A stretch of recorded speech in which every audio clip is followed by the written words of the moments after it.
Okay, so we've finished the Pan American Highway. We're all the way at the end of the world. What do we do now? Go home, of course. We've finished what we've come here to do. If only it were that easy. Between us and home is a 3,200 kilometer drive, 10 days of drive time, and 17 hours of flights. Oh, and we've also got to figure out what to do with our van.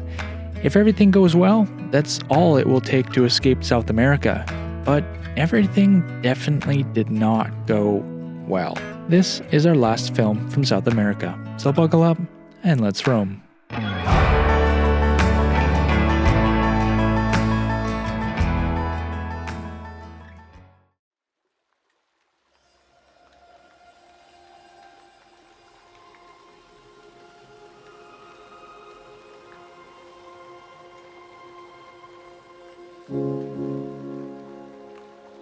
It all started right about here. Not with a breakdown or a dramatic moment, just a subtle feeling in the floor while driving.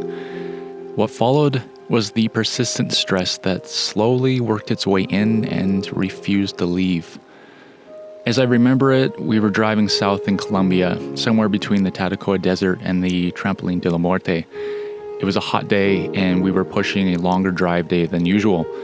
As the road began to climb, I felt a subtle but unmistakable hard shift as the transmission dropped gears. I knew what I had felt, but I didn't want to admit it.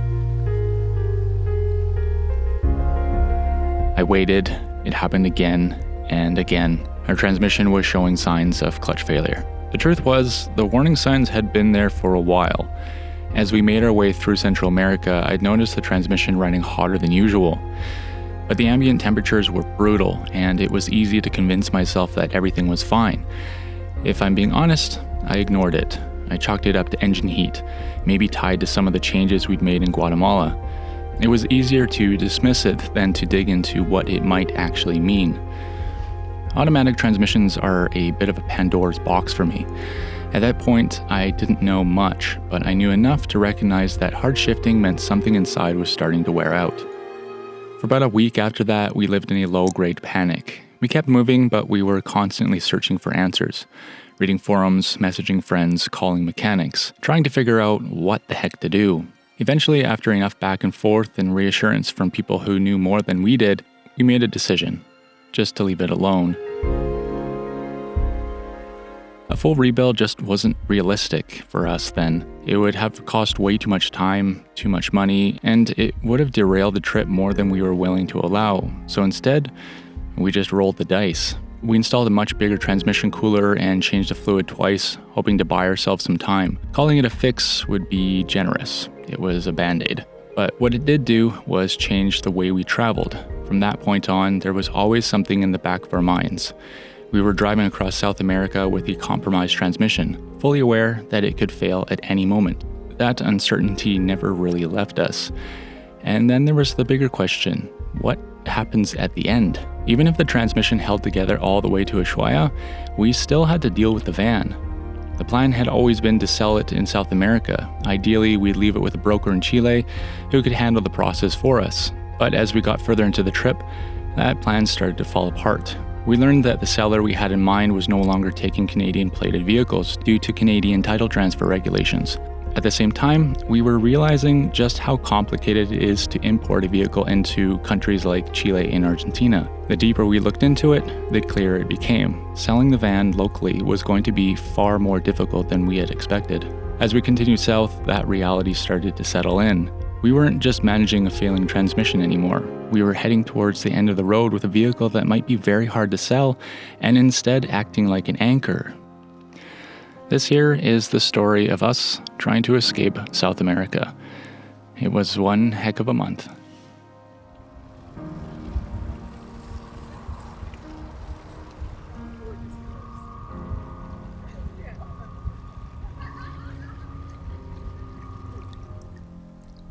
You'll jump off your Antarctica. Yeah.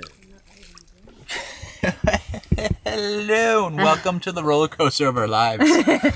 Whee! All right, so we're officially today starting our drive back to somewhere. We don't know exactly where that is yet, because it could be Buenos Aires, it could be Santiago, it could be into the ocean. I don't know. Yeah, let's do it. But this video is dedicated to documenting our return to Canada, and that, of course, involves the sale of Betty or the transfer of ownership of Betty, whatever happens.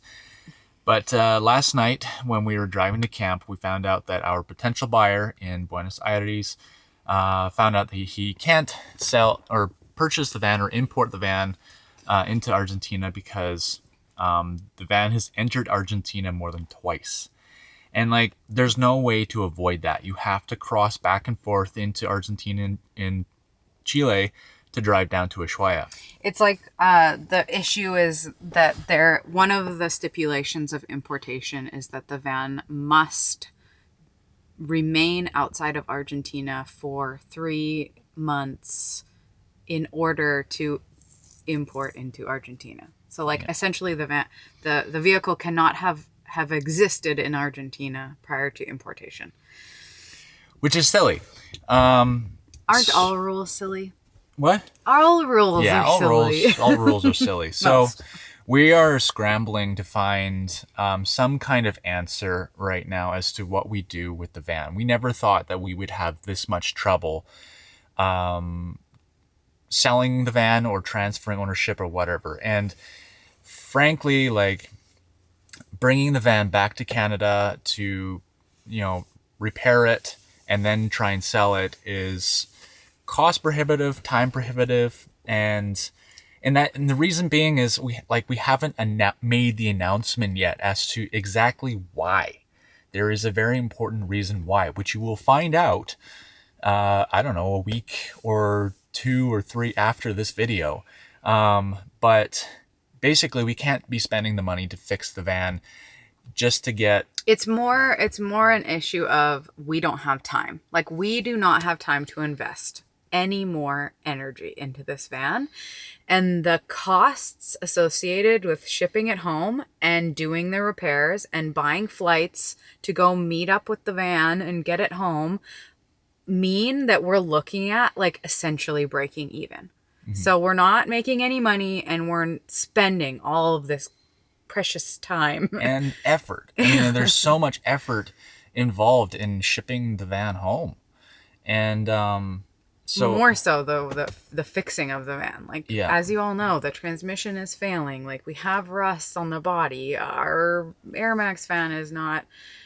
There's just a lot of little things that need to be repaired. So it's just like, if we were keeping the van, we would do all the shipping and stuff and spend the money. But we're not keeping the van, and it's just like we don't want to have to invest all of this money into a vehicle that we're not keeping. So it's turned into a real challenge for us, to say the least. So from here, we're going to be traveling somewhere, be it probably north, and we're just going to bring you guys along for the journey and show you what it's like to drive back to north somewhere and try and sell a van, or try and get the van home, or whatever. Yeah. Yep. Yeah. All right, let's go. Goodbye, Ushuaia. Bye. We did it. Bye, Ushuaia. Weird. And we're making it out of here right before the snow flies. Our first drive day ended at around 500 kilometers, a daily drive distance we wouldn't stray far from for the rest of the trip.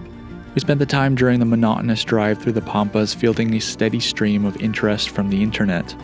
Suffice to say, selling a vehicle in South America is no more fun than it is in North America. Feeling drained after a day of driving and answering questions, we ended our drive at the north end of Tierra del Fuego in preparation to board a ferry the next morning.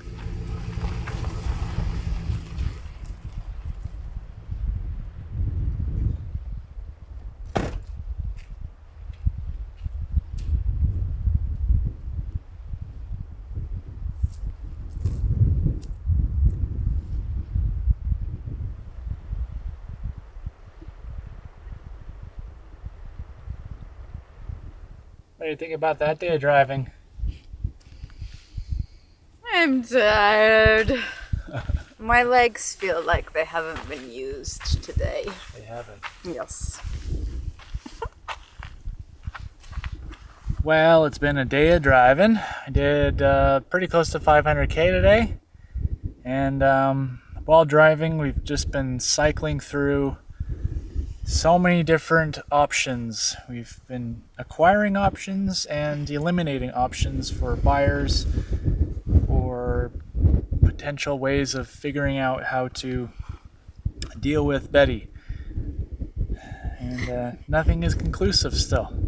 So we're just going to give it some time. And eventually we'll figure out what side of the South American cone we're going to go up.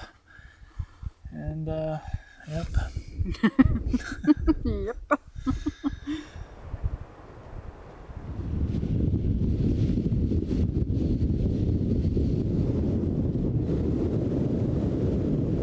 It's really windy. And cold.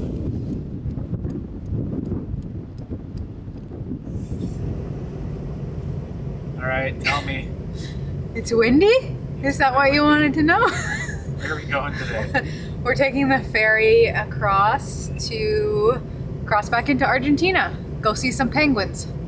Because We like penguins. it's fair. What she didn't say is that we're just going to go see penguins because we're just trying to delay. We're just waiting on more shitty options for what not to do. We're in because limbo. We're in limbo. We're in traveling van sale limbo. Seems like it's coming for pets. Is that just me or? That's you. It's just you. You're beautiful. Did you know that? It's hard to put everything that was happening all at once into a mere paragraph. So, in short, I'll say that every option we entertained had considerable drawbacks, none of which were any more desirable than the next.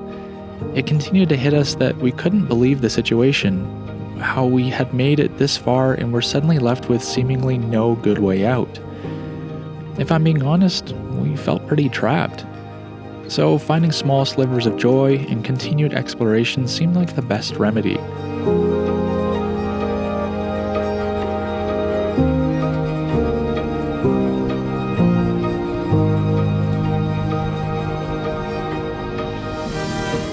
At the very southern tip of the main Argentinian landmass before the border to Chile is Cabo Virgenes, and there you'll find a plot of sand and scrub that is home to thousands upon thousands of Magellanic penguins.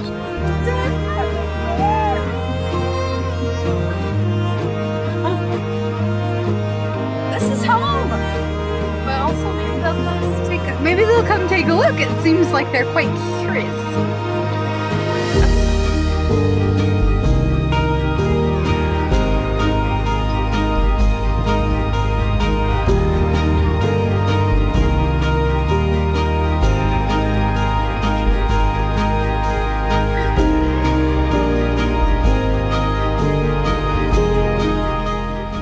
Meg's in heaven right now. Look at them all.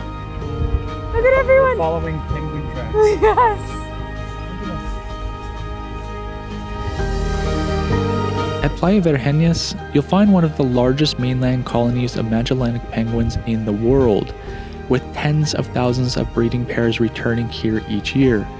These penguins migrate seasonally, traveling thousands of kilometers across the South Atlantic before coming back to the same nesting sites to raise their chicks. Unlike Antarctic species, they often nest in burrows or under shrubs to protect themselves from the Patagonian wind and sun, and both parents take turns hunting at sea and guarding the nest on land.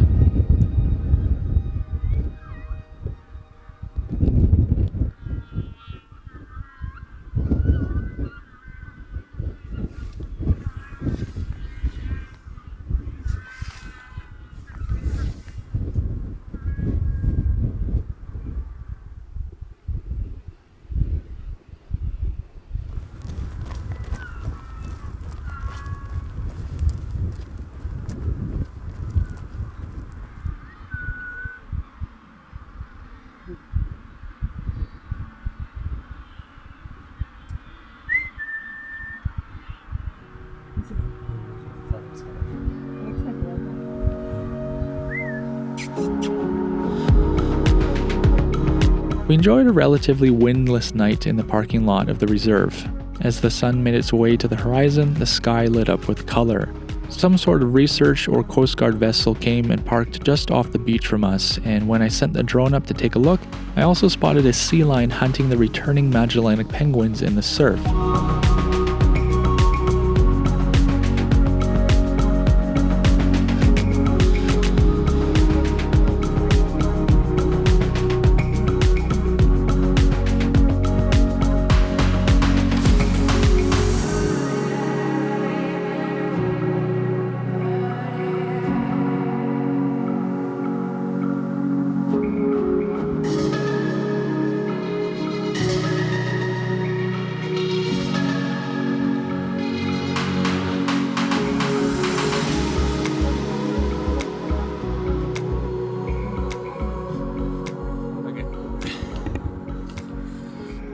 I don't know if the mic is going to pick up on the noise that is coming off of the penguins right now, but it's absolutely incredible.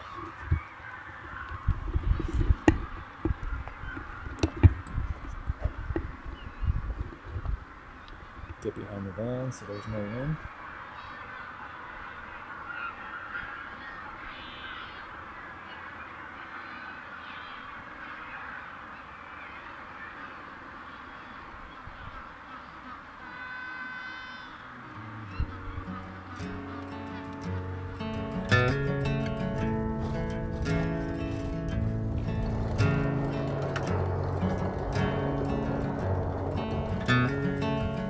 From Cabo Vergenias, we made our way back north towards the town of Rio Gallegos, where we found shelter from 100 km/h winds near the Marjorie Glen shipwreck.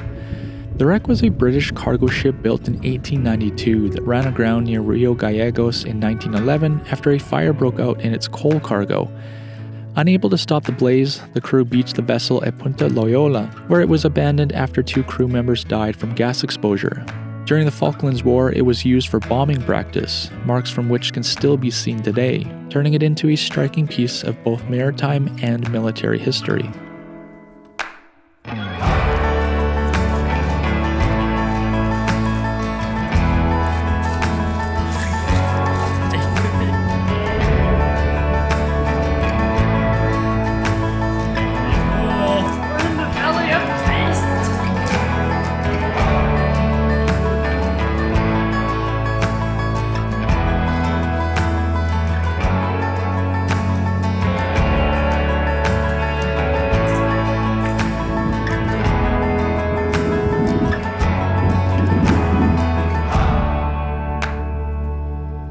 It turns out just waiting around in the cold wind for something to happen can be pretty hard on your psyche, and the feeling of putting miles under your tires helps to alleviate that stress. So, northward movement was our best cure for our Latin America limbo doldrums. And we have decided that we're just gonna go for Buenos Aires.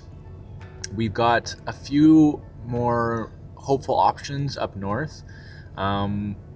And honestly, we just want to just start moving. We don't really want to kind of wait around for someone to buy the van. So we're going up north. We're just going to do a gumball run as fast as we can, which is really only 80 kilometers an hour, up along the east coast of Argentina. And then, yeah, we'll see what we can find in terms of a buyer up north in Buenos Aires. The wind is absolutely chooching today.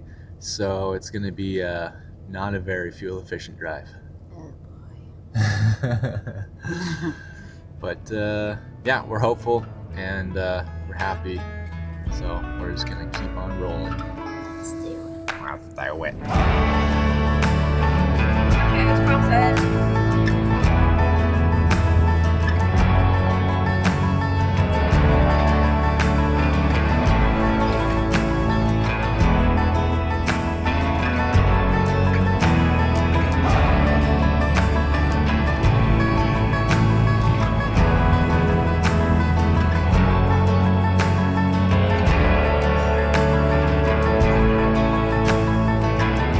Another 500-ish kilometer drive day, and we'd once again found the Atlantic coastline.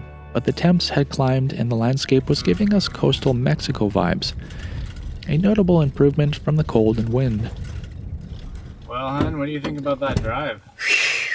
What was it? 600 and something kilometers? 1 second, I will find out for you. It was 594k. Oh, so close to 600. Yeah. So at 80 kilometers per hour, 594 kilometers took us almost 8 hours to drive. And the wind was intense. Holy moly. But now there's no more wind. Now there's no more wind. And we got ocean views.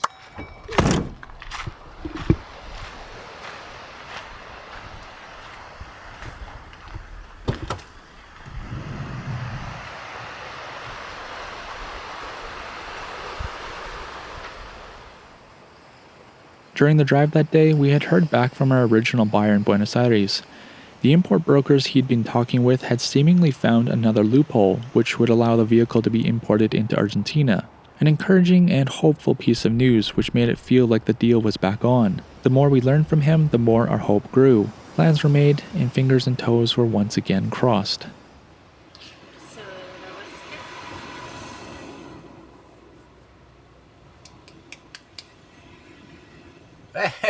Welcome to what feels like Baja.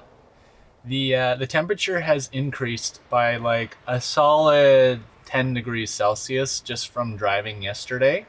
And we're hanging out here today in the sunshine and in the warmth. You can see I got a tank top on. That's how warm it is. It's pretty great. Another little update for y'all. Things are starting to look real positive. We're starting to see a plan formulate.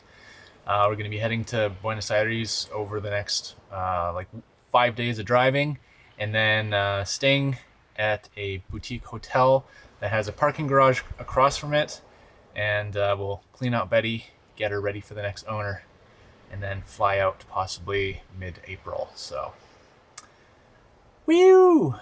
Pretty happy about that. Well, we're going to get to enjoying this beautiful weather and little sliver of paradise before we no longer live in this van.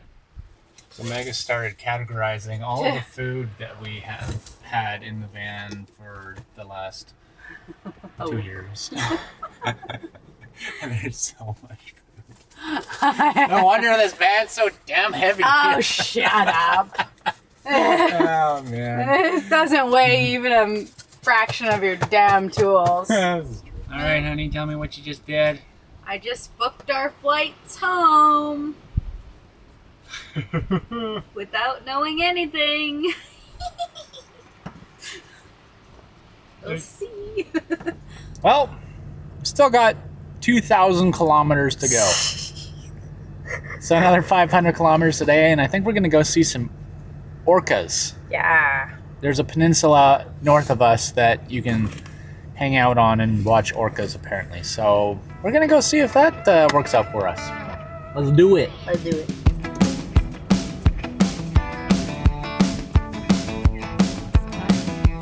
Yeah, he's jacked.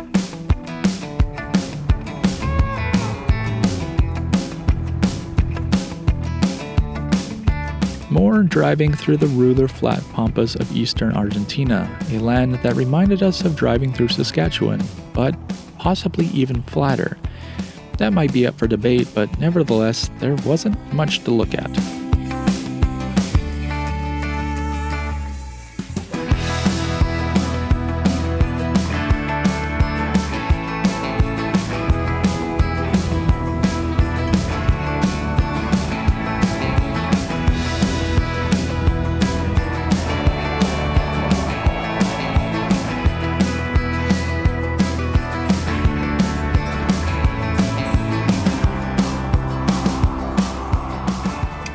Oh, hey there, friends.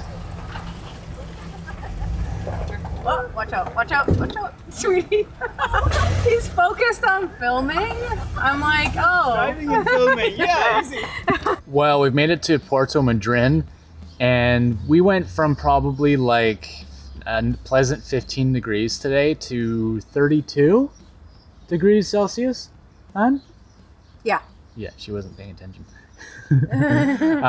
And we're going to be hanging out with Ash and Shu, which you may remember them from one of our Carretera Austral videos. We caught up with them down in Ushuaia and hung out with them a bit. And now we're just going to spend a couple nights with them before we part ways, and they go back to... No, I think they're going to Buenos Aires. Okay, they're going to Buenos So Aires. we might you guys are actually gonna... stay with them. Yeah, you guys might be seeing a lot more of them. Anyway, it's going to be a nice couple days hanging out with friends, and then we'll see what happens from there. So, time for dinner. The following day, we set out for Punta Norte, a 160-kilometer one-way drive from Puerto Madryn across the Valdez Peninsula. I've never seen the Australian outback with my own eyes, but from what I've seen in videos, this landscape looks pretty similar. Flat, dry, and vast.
Norte.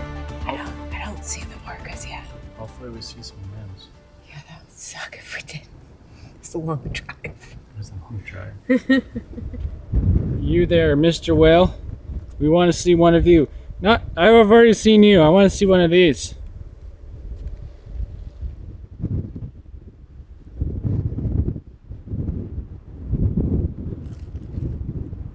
Oh my gosh, how cool! Oh, there they go. Reaching Punta Norte and the observation area there, we were told by a ranger that we'd missed the optimal time to view the spectacle we'd come there to see. I'm not sure how we miscalculated our arrival time, but we made the best of it anyway. After all, we'd brought beer and snacks with us. There was no way we were going to pass that up. Premier, okay. Yeah, but Premier has pretty good stabilization too, right? Alright. Whale watching just became good. Cheers. Yeah, I know, especially well, Alex said That's an armadillo. Oh, it's doing its own. It's doing its.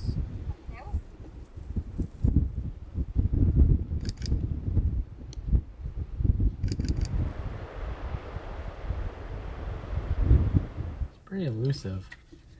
It also seems like he doesn't know where he's wanting to go. They're so silly. All right, we went back to the Airbnb last night, and now we're back at the place to see the whales because nothing showed up yesterday. So we did the 160-kilometer drive yet again.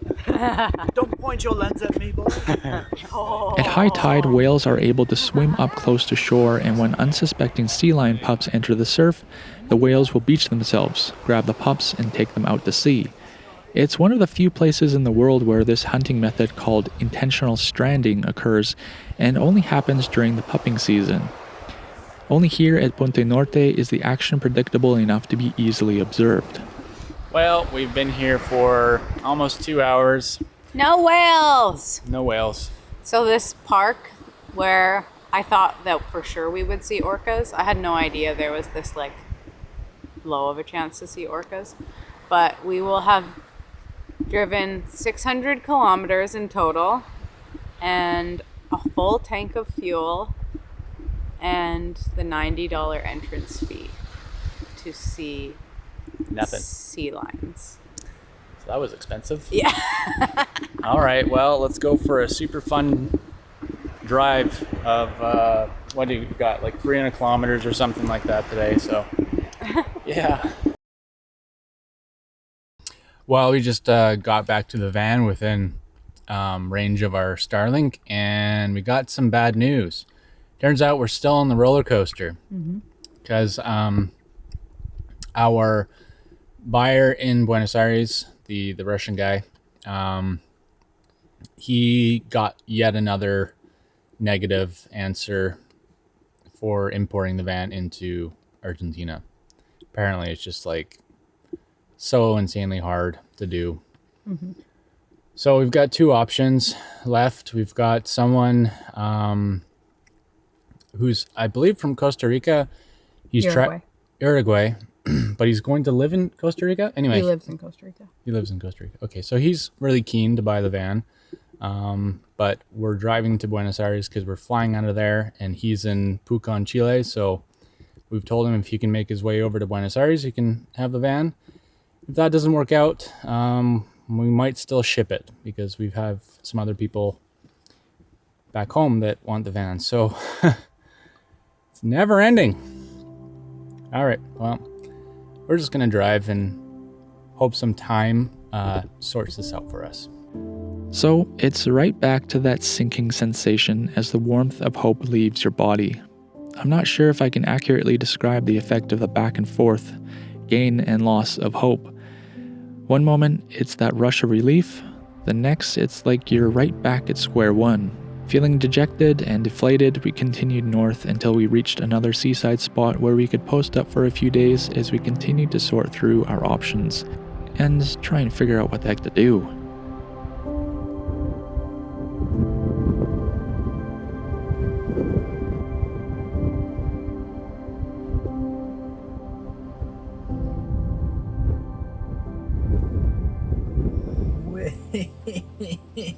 Ew. Those look like Maggie made empanadas. Yeah, I made empanadas with some pre-made empanada dough stuff, and I'm so mad I just discovered the pre-made empanada wrappers because they are magical. Magical. Missed opportunity. You live and learn. Can't know everything about every country. Yeah, but we've got 2 more weeks, at least in Argentina, so. Lots of empanadas coming. Yeah. Well, hi there, folks. Welcome back to our lives with another life update for you. We just got off a call, or Meg did anyway, and I think tomorrow morning we're going to have a deposit coming in on the van. Yay! Finally, some answers! I just told Meg that I'm not holding my breath because at the rate things have been going for us, I don't trust anything. But it is very exciting that we could have the van sold here in South America and be going home in just under 2 weeks. So, fingers crossed. Yes. We'll update you tomorrow morning to see if we have money in the bank. Yes. Well, yesterday we got the call from Ewing and Gabriella that they are going to take the van. And this morning we got at least photographic confirmation that a deposit has been sent. So that means today we head for Mendoza, where we will drop the van off and then fly to Buenos Aires and go home. Home stretch. I can hear it. I can smell it. We're so close. I'm so anxious. Yeah. Meg has been absolutely killing it with all of the communication and all of the research and stuff. I couldn't have done this without her. So thank you, honey. We have got a very, very straight drive today. Just straight, almost straight as an arrow north. It's going to be very boring. So We'll just see you in Mendoza, I think. Yeah. And then suddenly, there it was again. Hope. But this time, we could feel it in our grasp. We could trust it. We could hold it fast. We departed our seaside spot through the soft sand, taking note that this would be the last beach we left from in Betty. It was time to start relishing all of the lasts that were to come in the following days.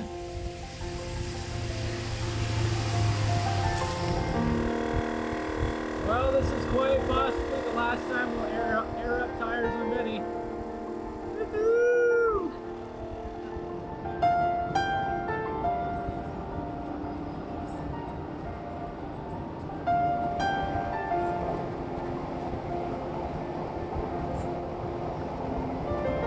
We drive for the next 2.5 days to make it to Mendoza, ample time to reflect on all that we had done, everywhere we had been, and all that we had seen from the seats of this home on wheels. When we arrived, we dove into the tasks that awaited us there, thoroughly washing down the van, signing and notarizing transfer papers, unloading all of our belongings, and sorting through those that we would keep and those we'd leave behind.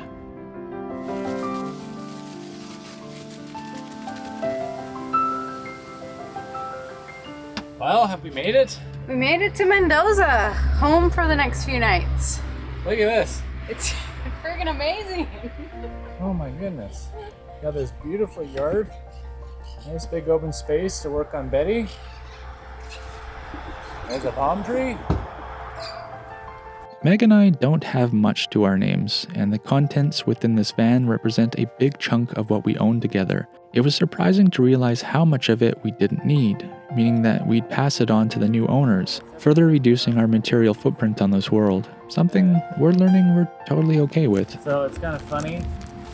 This is our camping bin with all of our camping gear, and we literally never used any of it.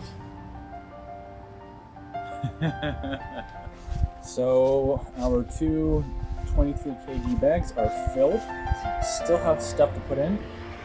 And like this is all camera gear. I have brought way too much gear, way too much. Slowly but surely, our markings, the ones that made Betty distinctly ours, were stripped away, bringing her back to a blank canvas for someone else to put their personal accents and attributes on, making Betty distinctly theirs. Well, we're getting a little bit closer. Meg has got her bag down to 22 kg. Mine is still 28 with all of our tech and camera gear. That's 11 kg. So we figure we can spread it all out. Get our lives back home. Yay. Then, before we knew it, our last night in Betty was upon us. Meg popped some corn, and we shared the last bottle of her Chilean wine while watching a movie. The next day, we would take around 200 pounds of our things, hug Betty goodbye, and depart for the airport. Goodbye, Betty. You've been as steadfast as they come, the overland vehicle no one saw coming, our home for the past 4 years, and the binder for some of the most epic memories two Canadians could ever hope for. You are cherished, will be dearly missed, but remembered for all of time. There's home. Goodbye, home. We're gonna miss you. Bye, big girl. Love you. Aww. Oh, we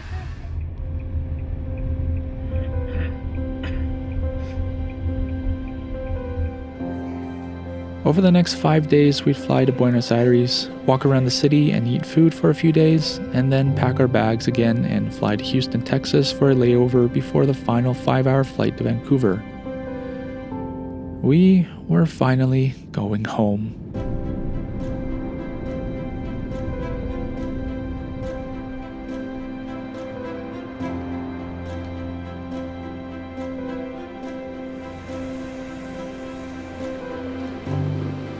All right, bags are packed. We're ready to go. We're going to the airport.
27,213 kilometers, 1,133 hours of move time, 253,076 meters of ascent, 273 days in South America.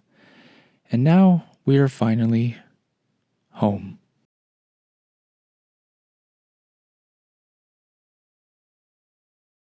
If you're still here, thank you. Thank you for taking part in our story, for following along, cheering us in times of struggle, and rejoicing with us in times of victory. This has been one of the most incredible experiences of our lives, and we've thoroughly enjoyed sharing it all with you. It's left us hungry and curious for what more we can accomplish, and I think each of you listening to this right now will be thrilled by what is next. We assure you there will be plenty of life's adventures to come. Stay tuned, it's about to get really good.